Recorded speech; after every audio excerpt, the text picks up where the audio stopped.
పెద్దాడు అడుగుతున్నాడు, ఇప్పటికైనా నిజం చెప్పేరా. అది మరి నువ్వు మాట్లాడు, చంపేస్తాను. రే ఏంటి అమ్మాయిని తప్పేస్తావు? ఇంతకుముందు ప్రేమించి ఇప్పుడు కాదంటావేంటి? మేమంతా ఏమన్నా అనుకుంటావనా? లేకపోతే ఇంటికి పెద్దవాడిని నాకంటే ముందు నీకు పెళ్ళైతే నేను బాధపడతా అనుకుంటున్నావా? లేదు రయ్యా, ఇదంతా ఫాల్స్ డ్రామా. నిజమండి, ఈ పొడుగు పిశాచిని మేము ఎప్పుడు చూడలేదు. నీ మాట కానీ నా మాట వినవా? ఏంటి వినేది? ఆగండి. నేను చెప్పిందంతా అబద్ధం. ఆయన నేనెప్పుడూ చూడలేదు. దిక్కులేక మీ తమ్ముడిని అడ్డం పెట్టుకుని ఈ ఇంట్లో చేరాను. మాది దోసపాడు. దోసపాడా? అవును.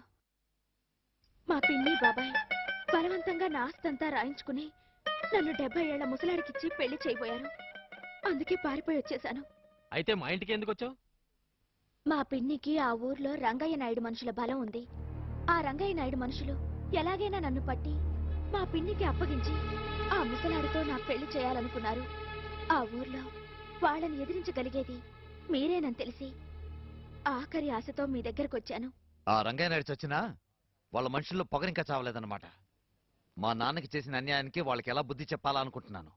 ఇప్పుడు నీ వల్ల వాళ్ళు దొరికారు.